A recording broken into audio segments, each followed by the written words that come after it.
Electricity revision कर रहे हैं तो रिवीजन जैसा ही करेंगे। तो इसमें हम लोग जैसे ले लेते हैं चार्ज को हमेशा याद रखना, चार्ज को हम बड़ा क्यू या फिर छोटा क्यू से ही लिखा जाता है, समझ गए। ये चाहे 11th में आओ चाहे 12th में, चाहे जहाँ चार्ज को ऐसे ही लिखा जाएगा, ये भी अपने को पता होगा। चार्ज दो तरीका का होता है, एक होता है पॉजिटिव चार्ज, एक होता है क्या, नेगेटिव चार्ज, ये भी पता है। कोई बॉडी अगर न्यूट्रल है, क्या है, न्यूट्रल है, इसका मतलब जितना इस पर पॉजिटिव चार्ज है उतना क्या है, नेगेटिव चार्ज, प्लस और माइनस ऐड होकर क्या हो रहा होगा, 0, ऐसा होगा, ये बात पक्की है। कोई बॉडी न्यूट्रल है तो मतलब उस पर नेट चार्ज जो है क्या है, 0, चार्ज 0 है। इसी चार्ज का ही गेम है इस चैप्टर में, समझ गए। इसी चार्ज का, चार्ज पहले से पढ़ने से पहले ये पता होना चाहिए ये न्यूक्लियस है। न्यूक्लियस में होता है क्या, जो न्यूक्लियस है यहाँ पर, न्यूक्लियस में होता है पॉजिटिव चार्ज और इलेक्ट्रॉन बाहर चक्कर काटते हैं, ठीक है। तो इसमें 2 इलेक्ट्रॉन रहते हैं, इसमें 8, ऐसा हम पढ़ चुके हैं। तो इसमें जैसे कितने भी इलेक्ट्रॉन रहे, 18 इसमें हो सकते हैं। अब सुनो, इलेक्ट्रॉन ही है जो मोशन करता है, ये पॉजिटिव चार्ज कहीं आता जाता नहीं, याद रखना। जो न्यूक्लियस में पॉजिटिव चार्ज प्रोटॉन है वो कहीं आता जाता नहीं।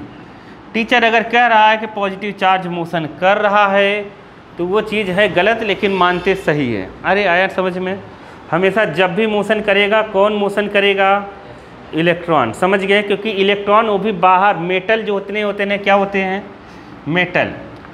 मेटल में इलेक्ट्रॉन किस स्टेट में पाया जाता है, फ्री। किस में, फ्री स्टेट में मेटल में पाया जाता है, और नॉन मेटल में बाउंडेड पाया जाता है। इसलिए नॉन मेटल में इलेक्ट्रिसिटी एक प्लेस से दूसरे प्लेस पर नहीं जा सकती।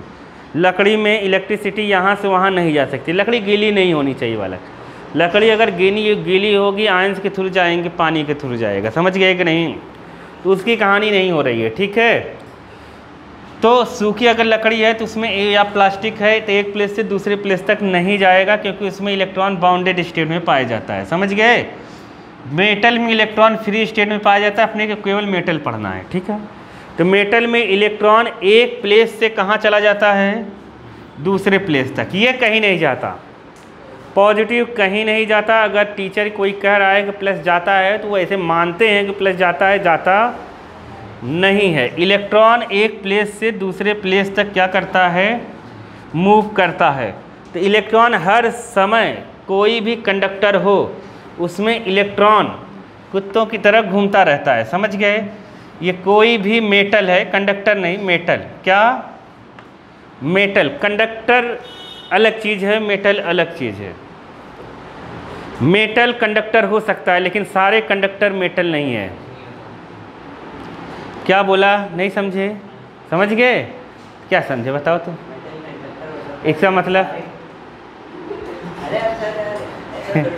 हाँ होता है, मतलब तुम तो कंडक्टर्स, मेटल, सारे मेटल्स जो हैं वो क्या हैं, कंडक्टर। अब कंडक्टर जो होता है ना, वो इलेक्ट्रिसिटी को कंडक्ट कर सकता है, हीट को कंडक्ट कर सकता है।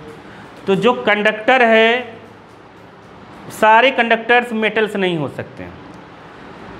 ध्यान सुना, कंडक्टर्स का मतलब ये है, जैसे इलेक्ट्रिसिटी के लिए अगर कंडक्टर है तो इलेक्ट्रिसिटी के लिए कंडक्टर तुम्हारे घर का पानी भी है, क्या है, पानी। जिसमें ईजिली इलेक्ट्रिसिटी फ्लो हो सके वो क्या है, कंडक्टर। ऐसा नहीं कहा जा सकता कि मेटल ही है वो, नहीं आया समझ में। इंसान भी कंडक्टर है, ह्यूमन बॉडी भी क्या है, कंडक्टर। नहीं आया समझ में, क्योंकि उसमें भी इलेक्ट्रिसिटी फ्लो हो जाती है। नहीं आया, नहीं आया, नहीं आया क्या।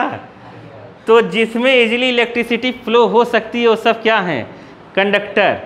तो मेटल में भी हो जाता है, तो मेटल भी एक तरह का क्या है, कंडक्टर। लेकिन सारे कंडक्टर मेटल्स नहीं है। आया समझ में कि नहीं आया, नहीं आया। नहीं तो बच्चे सोचते हैं जब कंडक्टर वर्ड आता है तो उसे यही लगता है कि वो क्या है, मेटल है। आया समझ में, तो ऐसा नहीं होना चाहिए। कंडक्टर लिक्विड भी हो सकता है, ठीक है। तो अब मेटल्स जो है अपने को, लेकिन केवल मेटल्स पढ़ना है, ज़्यादा मत बोलना, बहुत मारूंगा वाला और चुपचाप बैठ जाओगे। तो जो मेटल्स है ना, अपने को केवल मेटल्स पढ़ना है, ये नहीं पढ़ना है, लेकिन भविष्य में जब भी कंडक्टर आएगा तुम समझ जाना। तो मेटल्स में क्या मिलता है? Free electron. तो अगर पेपर में आए इलेक्ट्रिसिटी मेटल्स में फ्लो हो रहा है, उसके लिए कौन रिस्पॉन्सिबल है? तो कौन है? Free electron. कौन है? मेटल्स में पाया जाता है फ्री इलेक्ट्रॉन। फ्री इलेक्ट्रॉन एक प्लेस से दूसरे प्लेस तक जाता है। समझ गए कि नहीं? समझ गए? इसलिए इलेक्ट्रिसिटी उसमें जनरेट होती है। तो क्या मेटल में जितने मेटल हैं ना, उसमें इलेक्ट्रॉन रेंडमली कहीं भी आने जाने के लिए स्वतंत्र है बालक, कहीं भी आ जा सकता है, ऐसे इधर उधर कहीं भी जा रहा है। जैसे लोहे की एक रॉड ले ले, या किसी की भी एल्युमिनियम की एक रॉड ले ले, या कॉपर की एक रॉड ले ले, कुछ भी ले लो, प्लेट ले लो, थाली ले लो, कुछ भी ले लो, उसमें इलेक्ट्रॉन इधर उधर कहीं भी ऐसे ऐसे जा रहे हैं, क्योंकि वो फ्री हैं। फ्री कौन सा इलेक्ट्रॉन होगा? फ्री कौन सा इलेक्ट्रॉन होगा? फ्री कौन सा इलेक्ट्रॉन होगा? जो सबसे बाहर वाले, जैसे तुमने ये पढ़ा होगा ना, तो जो सबसे बाहर के ऑर्बिट में इलेक्ट्रॉन होता है, वही इलेक्ट्रॉन हम यहाँ पर लेते हैं। समझ गए? तो ये ऐसे फ्री रहते हैं घूमने टहलने के लिए। तो जैसे हम लोग थाली ले लेते हैं अपना एल्युमिनियम का, या कटोरा ले लेते हैं जो ज़रूरत पड़ेगी, तो देखो अब कटोरा अगर ले लेते हैं तो उसमें इलेक्ट्रॉन इधर उधर जा रहा है, अपने आप फ्री है। फ्री है तो उसमें जब इलेक्ट्रॉन फ्लो हो रहा है तो उसमें इलेक्ट्रिसिटी क्यों नहीं हो रही है जनरेट? इलेक्ट्रॉन एक प्लेस से दूसरे प्लेस तक जा रहा है, लेकिन इलेक्ट्रिसिटी जनरेट नहीं हो रही। अब क्यों नहीं हो रही कि पता है कि जितना इलेक्ट्रॉन इस डायरेक्शन में जा रहा होगा एक समय में, उतना इलेक्ट्रॉन इस डायरेक्शन में चला जा रहा होगा। इसलिए ऐसे ही कंडक्टर में इलेक्ट्रिसिटी फ्लो नहीं होती। तो अब कंडक्टर में इलेक्ट्रिसिटी फ्लो कैसे होगी? इसको हम चाहिए एक सोर्स। क्या चाहिए? सोर्स। याद रखना, अपने घर में जो है सोर्स वो है एसी। क्या है? Alternating current. क्या है? अल्टरनेटिंग करंट है। तो अल्टरनेटिंग करंट में डायरेक्शन नहीं होता। क्या नहीं होता? एसी जो अपने घर में है ना, उसमें कोई डायरेक्शन नहीं है। प्लग चाहे ऐसे लगाओ चाहे ऐसे लगाओ, फैन चल जाता है। लेकिन तुम रिमोट वाली बैटरी जो लाते हो, सेल जो लाते हो, उसमें प्लस माइनस की तरफ जैसा है वैसा ही लगना चाहिए। रिमोट में उल्टा बैटरी सेल लगा दोगे तो वो वर्क नहीं करेगा, मतलब उसमें डायरेक्शन होता है। तो इसमें डायरेक्शन नहीं होता अपने घर वाले में। समझ गए कि नहीं? आया? एसी डेंजर होता है डीसी के रिस्पेक्ट में। डीसी जानते हो, बैटरी या सेल में। तो अपने को केवल डीसी पढ़ना है। क्या पढ़ना है? डीसी। आया समझ में? तो इसीलिए जब भी हम बनाएंगे तो बैटरी या सेल बनाएंगे। सेल का सिंबल हम लोग जानते हैं कि नहीं? इसे ऐसे बना देंगे, एक बड़ा और एक छोटा, छोटे वाले को माइनस, बड़े वाले को प्लस। इसको क्या कह देंगे? ये सेल है। 2 या मोर देन 2 सेल का कॉम्बिनेशन क्या कहलाएगा? बैटरी। क्या कहलाएगा? बैटरी। और हमेशा जब भी ये बनाओ फिगर में, तो छोटे टर्मिनल की तरफ माइनस, बड़े की तरफ प्लस लगाना ही है अपने को। समझ गए? समझो। तो अब होता क्या है कि बैटरी अगर चार्ज है, क्या है? चार्ज है, तो यहाँ माइनस और यहाँ प्लस है। अब ये जो सारे इलेक्ट्रॉन कुत्तों की तरह इधर उधर टहल रहे थे ना, जैसे ही ये लगेगा ना, तो ये प्लस वाला सभी इलेक्ट्रॉन को लाइन में लगा देगा। क्या करेगा? कहेगा, अब ये सारे इलेक्ट्रॉन कहेंगे इधर प्लस आ गया, चल चल सब उधर ही चलते। नहीं समझ पाए? तो सारे इलेक्ट्रॉन किधर भागने लगेंगे? प्लस की तरफ। नहीं आया? सारे इलेक्ट्रॉन प्लस की तरफ बहने लगेंगे। तो एक तरफ जब इलेक्ट्रॉन जाने लगेंगे एक ही डायरेक्शन में, तो इसमें एक नई फिजिकल क्वांटिटी उत्पन्न हो जाती है, जिसे हम कहते हैं करंट। क्या कहते हैं? Electric current. इलेक्ट्रिक करंट हमेशा इलेक्ट्रॉन जिधर फ्लो होता है उसके अपोजिट डायरेक्शन में ही होता है। समझ गए? इलेक्ट्रिक करंट की डायरेक्शन किधर रहेगी? जिधर इलेक्ट्रॉन फ्लो होगा उसके अपोजिट में, या कह लो जिधर पॉजिटिव चार्ज जाएगा उसके अपोजिट में। समझ गए कि नहीं? नहीं आया? नहीं समझे? तो करंट कब फ्लो होगा? जब इलेक्ट्रॉन में मोशन होगा एक ही डायरेक्शन में, किधर, एक ही डायरेक्शन में इलेक्ट्रॉन अगर जाएगा तो होगा करंट बनेगा, इलेक्ट्रिक करंट। तो इलेक्ट्रॉन अगर इस साइड जा रहा है तो करंट किस साइड बनेगा, करंट की डायरेक्शन इधर होगी। समझ गए? जिधर पॉजिटिव चार्ज जाएगा उधर ही करंट की डायरेक्शन होगी। पॉजिटिव चार्ज जिधर जाएगा करंट की डायरेक्शन उधर, निगेटिव चार्ज जिधर जाएगा करंट की डायरेक्शन उसके अपोजिट में। समझ गए? ये याद रखना। जैसे ये सेल है, सेल या बैटरी तुम जोड़ोगे, इधर प्लस है इधर माइनस है, कोई भी तार जोड़ दो, तार ऐसे जोड़ दिया रेजिस्टेंस, बताओ इसमें करंट किधर जाएगा, ये प्लस है ना, तो करंट हमेशा प्लस से बनेगा। जब भी फिगर बनाना जिधर प्लस रहेगा उधर से ही एरो लगाना चालू करना, ठीक है, ऐसे लगा देना, माइनस की तरफ आएगा। आया समझ में कि नहीं आया? आ गया? हमेशा फिगर बनाते वक्त ये एरो बनाना बहुत ज़रूरी है जहाँ भी सर्किट डायग्राम बनाएंगे, ठीक है। तो आया इलेक्ट्रिक करंट क्या है, क्या आया सबसे पहले, इलेक्ट्रिक करंट। तो इलेक्ट्रिक करंट किसकी वजह से उत्पन्न हो रहा है, जिससे पूछूंगा वही बताएगा। बताओ वाला, इलेक्ट्रिक करंट अगर सर्किट में फ्लो हो रहा है उसके लिए जिम्मेदार कौन है? क्या बोले? इलेक्ट्रोड्स। ये इलेक्ट्रोड बोल रहे हैं, इन्होंने ध्यान से पढ़ा ही नहीं, इलेक्ट्रोड कैसे बोल रहे हैं, इनको तो शर्म लगनी चाहिए। आ गया कि रेट फ्लो ऑफ चार्ज, क्या कहा गया, रेट फ्लो ऑफ चार्ज या rate of flow of charge तो क्या कहा गया, थ्रू किससे,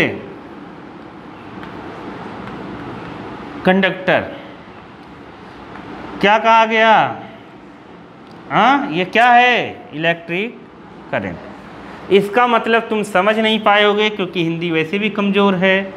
समझ गए? कंडक्टर से, किसी कंडक्टर से, क्या, किसी कंडक्टर से, कंडक्टर की जगह मेटल वर्ड भी यूज कर सकते हो, कोई दिक्कत नहीं है। किसी कंडक्टर से पर यूनिट टाइम में, किसमें, फ्लो होने वाला चार्ज, क्या, चार्ज। समझ गए कि नहीं? समझ गए? समझ गए? मतलब क्या लिख दें, charge flow in per unit time through conductor. समझ गए कि नहीं? नहीं समझे? पर यूनिट टाइम का मतलब क्या, हम लोग पर यूनिट टाइम की जगह 1 सेकेंड भी लिख सकते हैं। कितना, पर यूनिट टाइम की जगह क्या लिख दो, 1। 1 सेकेंड में जैसे स्पीड नहीं होती, क्या होती है, स्पीड, क्या होती है, स्पीड होती है ना, क्या, कि 1 सेकेंड में कोई कितना डिस्टेंस ट्रैवल कर लेगा वो उसकी क्या होगी, स्पीड। 1 घंटे में कोई कितना डिस्टेंस ट्रैवल कर लेगा, पर यूनिट टाइम में जितना डिस्टेंस ट्रैवल करेगा वो उसकी स्पीड होगी। समझ गए? तो ऐसे ही पर यूनिट टाइम में कितना चार्ज फ्लो होगा, क्या होगा, कितना चार्ज फ्लो होगा सर्किट से, वो क्या कहलाएगा, उसका इलेक्ट्रिक करंट। क्या कहलाएगा, इलेक्ट्रिक करंट। तो अपने बुक में जो है वो लिखेंगे I = Q/T। क्या लिखेंगे, I = Q/T। I electric current को I से रिप्रेजेंट करेंगे, I = Q/T। Q क्या है, चार्ज की ऐसा यूनिट है ना, कूलम। चार्ज की ऐसा यूनिट क्या है, कूलम। समझ गए? चार्ज की ऐसा यूनिट कूलम है, तो यहाँ हो जाएगा कूलम और ये हो जाएगा सेकेंड। तो इसको एम्पियर ने दिया था, इसलिए 1 कूलम पर सेकेंड हो जाता है 1 एम्पियर। क्या हो जाता है, 1 एम्पियर। तो एम्पियर का क्या, हाँ अभी सबसे पहले मैंने वहाँ ऊपर लिखा कि बड़ा Q और छोटा Q ही लिखना है, चाहे 11th में आओ चाहे 12th में आओ। चार्ज को हमेशा कैसे लिखेंगे, बड़ा क्यू या फिर किससे लिखेंगे, छोटा क्यू। चार्ज बड़े क्यू को छोटे क्यू को हीट से भी लिखते हैं, वो बात की बात है, वो 11th में आएगा। जहाँ चार्ज की बात आएगा छोटा क्यू या बड़ा क्यू तुम लिख देना। आया समझ में कि नहीं आया? तो एम्पियर ही एसआई यूनिट है। एसआई यूनिट जो है वो क्या है, एम्पियर। किसकी, इलेक्ट्रिक करंट की। अब तुमसे सवाल ये आता है कि 1 एम्पियर क्या है। सब बुक में लिखा हुआ है 1 एम्पियर क्या है। क्या है 1 एम्पियर? चार्ज की एसआई यूनिट कूलम होती है, कूलम को हम सी से लिखते हैं। 1 एम्पियर क्या है, जब सर्किट में 1 सेकेंड में 1 कूलम चार्ज फ्लो हो। कितना हो, 1 सेकेंड में 1 कूलम चार्ज फ्लो होगा सर्किट से, तो उसमें करंट की वैल्यू कितनी होगी, 1 एम्पियर। बस ऐसे अपनी भाषा में बना के लिख देना है, कुछ करना नहीं है। चलो आगे चलें। अब इसको नापने के लिए इंस्ट्रूमेंट आया। इसको नापने के लिए जो डिवाइस यूज होता है, इलेक्ट्रिक करंट को नापने के लिए जो डिवाइस यूज होता है वो क्या है, एमीटर। क्या है, एमीटर। गैल्वेनोमीटर तो केवल इलेक्ट्रिक करंट को डिटेक्ट करता है। क्या करता है, डिटेक्ट। डिटेक्ट का मतलब ये होता है कि उसमें करंट फ्लो हो रहा है कि नहीं हो रहा है, ये बताता है, और उसकी डायरेक्शन को भी बता देता है। किस बता देता है, किधर फ्लो हो रहा है। समझ नहीं पाए? एमीटर में ए लिखा रहेगा, गैल्वेनोमीटर में जी लिखा रहेगा। जब भी पेपर में आएगा, जैसे हम सर्किट है, इस सर्किट में सबसे सिंपल सर्किट अगर तुम्हें बनाने के लिए कहे कि तुम सर्किट बनाओ, तो सर्किट बनाते वक्त ध्यान देना, बैटरी या सेल दिया रहेगा वहाँ पर, तो ऐसे लगा देना। की ज़रूर लगाना। ये होता है, कौन सा की है ये, कौन सा की है ये, इस की को क्या कहते हैं ये ओपन की है कि क्लोज की है, ये क्लोज की है। कौन सा है, क्लोज की। नहीं आया, क्लोज की है। क्लोज की का मतलब क्या, ऑफ नहीं, ये ऑन है। क्या है, ऑन। समझ गए क्या है ये, ऑन। समझ गए कि नहीं, ऑन ही लिखा है ना, ये ऑन ही रहेगा, इसका मतलब ऑन। समझ गए कि नहीं, आ गया। अगर ओपन रहेगा तो मतलब सर्किट ओपन है, मतलब ऑफ है। क्या है, ऑफ। इसमें इलेक्ट्रिसिटी अब बनाना नहीं है, ऐसे नहीं कि ये बना के यहाँ आई नहीं लिख सकते हम, होगा नहीं, क्योंकि सर्किट ब्रेक हो गया है, बीच में कुछ ज्वाइंट नहीं है। सर्किट को कंप्लीट करने के लिए क्लोज की ऐसे लगा दो, आ गया, मतलब स्विच ऑन है। ये क्या है, स्विच ऑन है, करंट फ्लो हो गया। ये सबसे सिंपल सर्किट है। अगर इस सर्किट को और बनाना है तो हम यहाँ एक बल्ब जोड़ सकते हैं। तो बल्ब जो भी कहेगा तो ऐसा बना देना। बल्ब 2 टाइप का सिंबल दिया होगा, देखोगे अपनी बुक में, तो ये अच्छा वाला सिंबल है, ऐसे ही बना देना तुम लोग। समझ गए, ये बना देना। तो ये सबसे सिंपल सर्किट है वाला, समझ गए। कहेगा एक सर्किट बना दो जिसमें एक बल्ब है, एक की है, ये है, वो है, तो बना देना। एम मीटर जब भी जोड़ा जाता है तो एम मीटर इस लाइन में सीरीज़ में रेजिस्टेंस के सीरीज़ में ही जुड़ता है जी। जैसे ये एक बल्ब एक तरह का रेजिस्टेंस हो गया, इसके सीरीज़ में तुम चाहे यहाँ यहाँ यहाँ यहाँ कहीं भी जोड़ सकते हो, कोई दिक्कत नहीं है। तो एम मीटर जोड़ना, ऐसे एक सर्कल बना देना, ए लिखना। क्या लिखना, ए।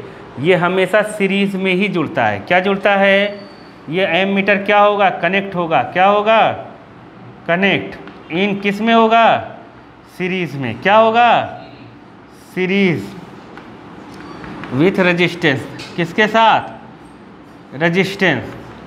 रेजिस्टेंस मतलब समझ गए ना, जो बिजली, जो इलेक्ट्रिक करंट को अपोज करेगा। क्या करेगा, अपोज करेगा, या कह दो इलेक्ट्रॉन को अपोज करेगा, या बिजली का जो खपत करेगा, वो सब रेजिस्टेंस है। चाहे वो बल्ब हो चाहे जो हो, सब क्या है, रेजिस्टेंस ही है। समझ गए। तो ये चीज़ें हो गई। तो यहाँ पर ये ऐसा बना दोगे तब भी मार्क्स कटेगा। इसको बनाते वक्त ध्यान जरूर देना है, यहाँ माइनस यहाँ प्लस। प्लस वाले की तरफ एम मीटर में प्लस ही लगाना है, अब माइनस वाले की तरफ क्या लगाना है, माइनस ही लगाना है। जब तुम वोल्ट मीटर बनाओगे तब भी ये ध्यान दोगे, प्लस वाला प्लस रहेगा, माइनस वाला माइनस रहेगा, माइनस जिधर रहेगा। वोल्ट मीटर पैरेलल में जुड़ता है। कैसे जुड़ता है रेजिस्टेंस के? पैरेलल में। वो अभी आएगा वोल्टेज तो हम लोग पढ़ेंगे। करंट समझ गए कि नहीं? करंट में कुछ नहीं है, इलेक्ट्रिक करंट में रेट फ्लो ऑफ चार्ज या फिर charge flow through any cross section area of conductor in per unit time. Per unit time में जो कंडक्टर के क्रॉस सेक्शन एरिया से चार्ज पास होगा वो क्या कहलाएगा? Electric current. क्या कहलाएगा? Electric current. नहीं आया समझ में? आई से लिखेंगे, I equal to q by t. Q की एसआई यूनिट होती है कूलम, चार्ज की समय की होती है सेकंड, तो कूलम पर सेकंड हो जाएगा। तो एम्पियर के सम्मान में उसका यूनिट क्या रखा गया है? SI unit ampere. 1 coulomb per second को क्या कहेंगे? 1 एम्पियर। समझ गए? ये हम लोग करे हुए हैं। तो आगे चलते हैं। अब जैसे Q जो है ना, Q चार्ज क्वांटाइज्ड है। क्या है? चार्ज हमेशा क्वांटाइज्ड रहता है। Q इक्वल टू होता है NE। चार्ज हमेशा क्वांटाइज्ड होता है। क्वांटाइज्ड होने का मतलब फंडामेंटल जो चार्ज है वो कितना है। फंडामेंटल चार्ज का मतलब क्या? फंडामेंटल चार्ज या फिर एलिमेंट्री चार्ज कह लो। क्या कह लो? एलिमेंट्री चार्ज, या कह लो minimum charge. Minimum charge at body. एक बॉडी पर मिनिमम चार्ज कितना हो सकता है? तो एक बॉडी पर मिनिमम चार्ज एक इलेक्ट्रॉन पर जो चार्ज होता है या एक प्रोटॉन पे होता है वही हो सकता है। तो एक इलेक्ट्रॉन पे चार्ज कितना होता है? तो एक इलेक्ट्रॉन पे जो चार्ज होता है, चार्ज एन इलेक्ट्रॉन, एक इलेक्ट्रॉन पे जो चार्ज होता है वो फिक्स है, कोई बदल नहीं सकता। -1.6 इंटू 10⁻⁻19 कूलम। कूलम चार्ज की एसआई यूनिट है, ये कोई बदल नहीं सकता, ये फिक्स है। अगर किसी बॉडी पे सबसे कम चार्ज है वो इतना होगा, यही है एलिमेंट्री चार्ज। और एक प्रोटॉन पर जब होता है, किस पर होता है? प्रोटॉन पे। तो जितना इलेक्ट्रॉन पे चार्ज होता है सेम उतना प्रोटॉन पे चार्ज होता है, लेकिन क्या होता है? प्लस का। क्या होता है? इससे कम हो ही नहीं सकता चार्ज, या तो ये चार्ज होगा या तो ये होगा। जैसे देखो हाइड्रोजन है, क्या है? हाइड्रोजन। हाइड्रोजन पढ़े हो ने?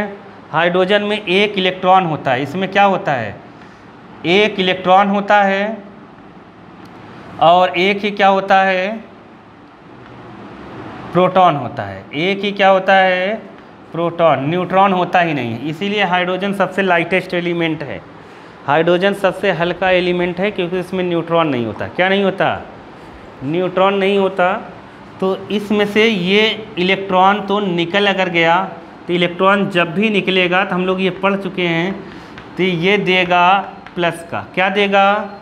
ये मेटल नॉन मेटल में पढ़े हैं। इलेक्ट्रॉन निकल गया तब इसमें क्या बचा है? एक प्रोटॉन। क्या बचा है? प्रोटॉन। तो इस पर चार्ज अब कितना आया होगा?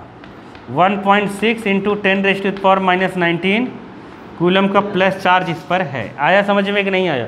तो किसी बॉडी पर सबसे कम जो चार्ज होगा वो कितना हो सकता है? माइनस का होगा या फिर प्लस का होगा। जब बॉडी पर दूसरे चार्ज आएंगे तो इनका इंटीग्रल मल्टीपल ही होगा। क्या होगा? Integral multiple. मतलब इसका डबल आएगा, इसका ट्रिपल आएगा, इसका 4 टाइम आएगा, इसका 5 टाइम आएगा, इसका आधा नहीं आ सकता। क्या नहीं आ सकता? आधा नहीं आ सकता। समझ गए? अब सवाल ये है, ई क्या है? इलेक्ट्रॉन पर चार्ज मान लेते हैं। ई क्या है? Charge an electron. एन क्या है? Number of electron. Number of electron. जैसे मान लो कोई बॉडी है, ये एनसीईआरटी के दूसरे पेज पर लिखा है। किस पर लिखा है? दूसरे पेज पर। मान लो कोई एक बॉडी है, उस बॉडी पर 1 कूलम चार्ज आ गया। कितना आ गया? 1 कूलम चार्ज आ गया प्लस का। किसका चार्ज आया? प्लस का 1 कूलम चार्ज आया। तो इसका क्या मतलब है? किसी बॉडी पर प्लस का 1 कूलम चार्ज आया तो इसका क्या मतलब है? क्या मतलब है इसका? क्या मतलब है? किसी बॉडी पर प्लस का चार्ज आने का मतलब क्या है बालक?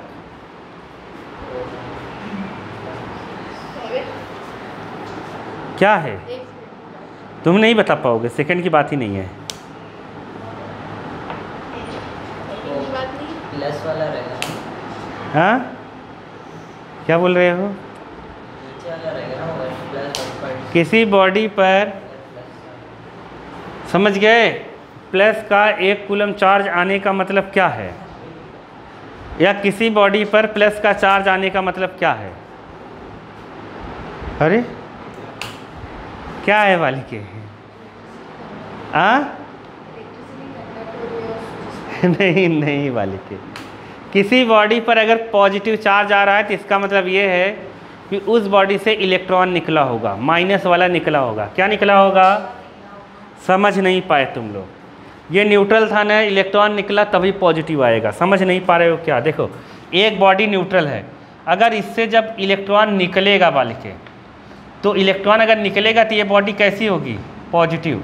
अगर किसी बॉडी पर इलेक्ट्रॉन ऐड हो रहा है, क्या हो रहा है? ऐड हो रहा है, तो ये बॉडी कैसी होगी? माइनस। किसी बॉडी पर इलेक्ट्रॉन ऐड होगा या फिर इलेक्ट्रॉन जाएगा? नहीं समझ पाए क्या? इलेक्ट्रॉन आएगा या फिर इलेक्ट्रॉन जाएगा, और इलेक्ट्रॉन के पास कौन सा चार्ज होता है? माइनस। अगर माइनस निकल गया किसी बॉडी से, तो बॉडी पे क्या बचेगा? प्लस, क्योंकि प्रोटॉन तो कहीं निकलेगा ही नहीं। नहीं आया समझ में? समझ गए? अब सवाल ये है एनसीईआरटी का, एनसीईआरटी में ध्यान से सुनना, एनसीईआरटी में दिया भी है एक क्वेश्चन। सवाल ये है किसी बॉडी पर +1 कूलम चार्ज है। क्या है? +1 कूलम चार्ज है। इससे बात पक्का है कि ये प्लस है, तो इससे इलेक्ट्रॉन निकला होगा। इससे इलेक्ट्रॉन निकला होगा तो तुम्हें बताना है कितने इलेक्ट्रॉन निकले हैं। तुम्हें क्या बताना है?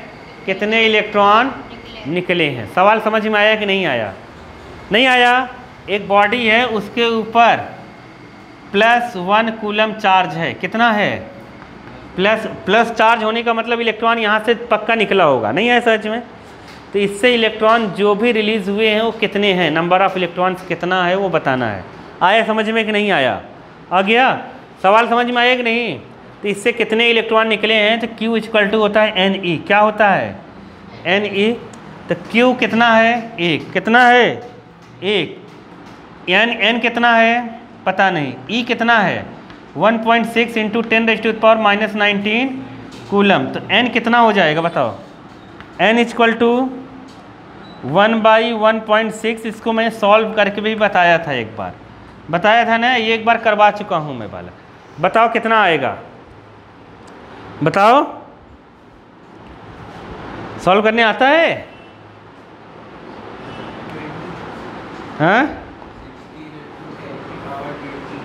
हाँ, तो देखो अब सुनो, जब भी किसी बॉडी पर तुम्हें चार्ज दिया रहेगा, जैसे ये कहेगा कि यहाँ -7 कूलम चार्ज आ गया, तुमसे ये पूछे इस पे कितना इलेक्ट्रॉन आ गया, कितना इलेक्ट्रॉन आया, तो तुम्हें कुछ नहीं करना है। Q की जगह 7 रखना है, E की जगह ये वैल्यू फिक्स है, ये रखना है।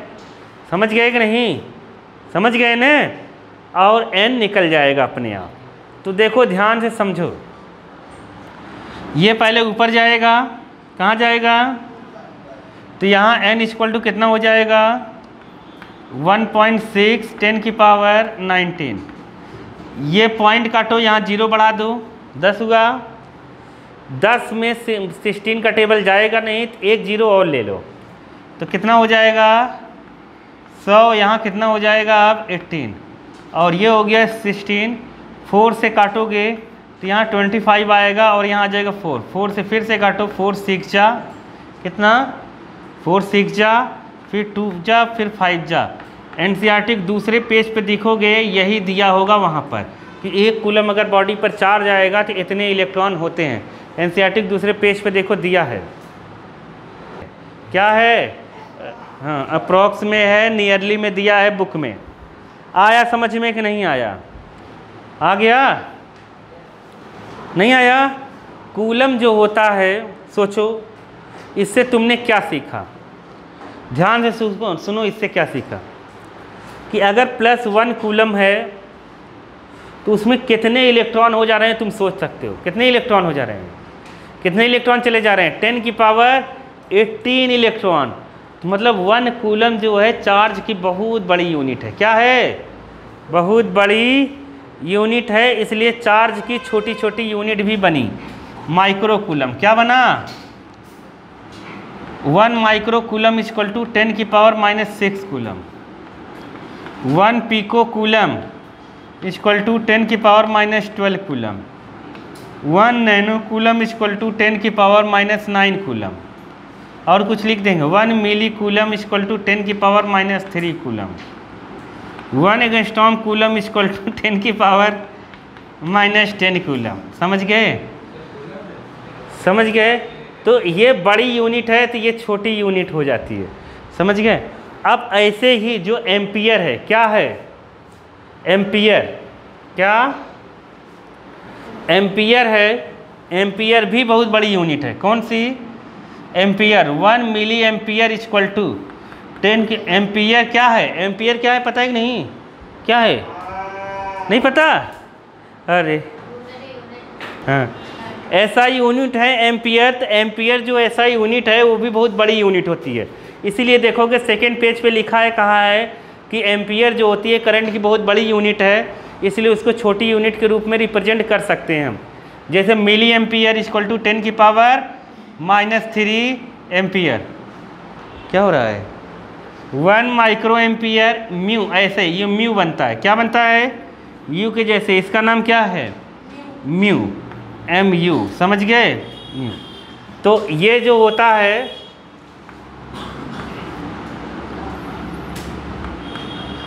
10⁻⁻6 एम्पियर। समझ गए? 1 micro ampere equal to 10⁻⁻6 ampere. जैसे कहेंगे ये माइक्रोस्कोप है तो इसका मतलब होता है कि वो 10⁻6 टाइम जूम करके दिखा सकता है। 10⁻6 टाइम का मतलब क्या? 10⁻6 टाइम का मतलब क्या? 10⁻6 टाइम का मतलब क्या? 10 लाख। मतलब क्या? 10 लाख टाइम जूम करके दिखाता है। समझ गए कि नहीं? नहीं समझे? तो ये टाइम ये हो जाएगा। आगे चलें। तो अब आगे आओ, क्या बताया था मैंने? और भी है, नैनो। नैनो लिख देते हैं। नैनो में 10⁻⁻9 एम्पियर। तो ऐसी ऐसी चीज़ें हैं। तो ये 3 यूनिट बहुत है। ठीक है, आ गया। बताओ एम मीटर क्या है? बताओ, मैं कह रहा था ध्यान से सुनना ना। देखो करंट इक्वल टू कितना होता है? I equal to Q/T। तो Q इक्वल टू, बड़ा Q लिखो चाहे छोटा Q, बुक में बड़ा Q लिखा है उससे मतलब नहीं होता। Q इक्वल टू हो जाएगा IT। जहाँ जैसे ज़रूरत होगी वैसा हम निकाल लेंगे। क्या करेंगे? कर लेंगे। समझ गए? और एक याद रखना, Q इक्वल टू NE भी होता है। क्या होता है? NE। जब बहुत हार्ड पेपर बनेगा तब इसका यूज होगा। नहीं समझे? जैसे तुमसे क्या होगा, जैसे ऐसे मैं कहूँ, ध्यान से सुनो। एक सर्किट में, इधर बाबा मुँह मार दूंगा तुम्हारे में। एक सर्किट में जैसे ऐसे सवाल आ गया, एक सर्किट में 5 एम्पियर का करंट फ्लो हो रहा है। कितना हो रहा है? 5 एम्पियर का करंट फ्लो हो रहा है। ये 5 एम्पियर का करंट 10 सेकेंड तक फ्लो हुआ। कितना फ्लो हुआ? 10 सेकेंड तक फ्लो हुआ। अब तुम्हें बताना है कि किसी क्रॉस सेक्शन एरिया से कितने इलेक्ट्रॉन पास हो गए। क्या बताना है? नहीं समझ पाए? कि मतलब उतने समय में सर्किट से कितने इलेक्ट्रॉन गुजर गए। नहीं आया समझ में कि नहीं आया किसी क्रॉस सेक्शन एरिया से? तो इन दोनों को हम भिड़ा देंगे। तो देखो I into T equal to क्या लिख देंगे? NE। तो N इक्वल टू क्या हो जाएगा? I। अगर पेपर बहुत हार्ड बनेगा तब ये आएगा, नहीं तो आएगा नहीं। 5 और यहाँ पर लीजिए क्या 10, और इधर कितना लिख देंगे? E की वैल्यू कितना है? 1.6 इंटू 10⁻⁻19। अब तुम्हें आना चाहिए चालाकी। चालाकी क्या है कि मैंने तुम लोगों को बताया कि अगर इसको हम सॉल्व करते हैं, इसको कितना आया था इसको सॉल्व करने पर? 6.25 इंटू 10⁻18। तो तुम्हें कुछ कराना नहीं है, ये 0 और जोड़ देना, 19 हो जाएगा। 5 का यहाँ इंटू कर देना, आंसर आ जाएगा कि इतने इलेक्ट्रॉन पास हो गए होंगे 10 सेकेंड में। नहीं आया? गजब का सवाल है ये। नहीं आया सर? नहीं समझे मैं क्या बोला? कि इतने एम्पियर का करंट इतने सेकंड तक सर्किट में फ्लो हुआ, बताओ कितने इलेक्ट्रॉन पास हो गए किसी क्रॉस सेक्शन एरिया से। नहीं आया? आ गया ना? बुक में तो ईजी एकदम महारद्दी सवाल देगा, बुक वाले तो बहुत ईजी सवाल दिए हैं। यहाँ पे देखो बुक में जो सवाल दिया है वो ये है, एग्जाम्पल 11.1 का, नई बुक में भी 11.1 है ना, नहीं है तुम्हारी? देखो करंट है 0.5 एम्पियर। क्या है? करंट है 0.5 एम्पियर। जब भी सवाल आए फिजिक्स में न, मार्क्स अगर चाहिए तो जो जो दिया है, तुम्हें सिंबल याद नहीं है तो वही लिखो जो दिया है। नहीं समझ पाए वही लिखो, ऐसे खूब बना के लिखो ताकि टीचर कुछ ना कुछ दे दे। इलेक्ट्रिक करंट, समझ गए? मान लो तुम्हें करंट किससे रिप्रेजेंट करना आता है, नहीं आता, तुम्हें नहीं आया समझ में, तो जो दिया है 0.5 एम्पियर वही लिखो, ठीक है। और करने आता है तो ये नहीं लिखोगे, आई बराबर डायरेक्ट लिख दोगे तब भी चलेगा। आया? ये हो जाएगा। दूसरा वहाँ पर क्या दिया है? टाइम दिया है 10 मिनट। टाइम कितना दिया है? टाइम इक्वल टू लिख लो कितना, t इक्वल टू 10 मिनट। कितना है? 10 मिनट। याद रखना जब भी हम कैलकुलेशन करते हैं तो हर चीज़ की SI यूनिट लिखते हैं। क्या लिखते हैं? SI unit. तो SI यूनिट इसका कितना लिखेंगे? मिनट है। टाइम का SI यूनिट सेकंड होता है। क्या होता है? सेकंड। तो इसलिए हम लोग लिखेंगे इसको क्या? 60 सेकंड। क्या लिखेंगे? समझ गए? अब 60 का इंटू कर दिया, सेकंड हो गया, मतलब 600 सेकंड हो गया। कितना हो गया? 600 सेकंड। अब क्या पूछा है? क्या पूछा है? Find the electric charge, amount of charge पूछा है तो लिख दो Q पूछा है तो तुम लिख देना। हम जानते हैं कि I इक्वल टू होता है Q/T। टाइम तो पास करना है, सवाल तो बहुत ईजी है। Q इक्वल टू हो जाएगा IT। छोटा I लिखो चाहे बड़ा I, एकदम घबराना नहीं है। आया समझ में कि नहीं आया? जो इच्छा वो लिखना, ठीक है। I की जगह हम कितना लिखेंगे? 0.5 और इसकी जगह लिख देंगे 600। अब याद रखना केवल 5 का 6 में इंटू करना, 6 5 या 30 लिखना, 2 0 ऐसे ही लिख देना और एक डिजिट के बाद पॉइंट है लगा देना, ख़त्म। तो 300 क्या आ गया? कूलम। क्या आ गया? 300 कूलम। चार्ज की SI यूनिट कूलम। अगर तुम इसको मिनट में ही रख के यहाँ निकालोगे तो कूलम यहाँ आएगा ही नहीं और गलत हो जाएगा, पूरा टीचर काट देगी। समझ गए? SI में ही लेकर चलना है अपने को, ठीक। चलें आगे। देखो क्वेश्चन दिए हुए हैं इन टेक्स्ट में। What is electric circuit means, what does an electric circuit means. समझ गए होगे ये सब तो। Defined at the unit of current, current की यूनिट को डिफाइन करो। तो बच्चा कहता है एम्पियर। क्या कहता है? गधे हो, वो एम्पियर ही पूछ रहा है। क्या है? नहीं आया समझ में? क्या पूछ रहा है कि 1 एम्पियर क्या है।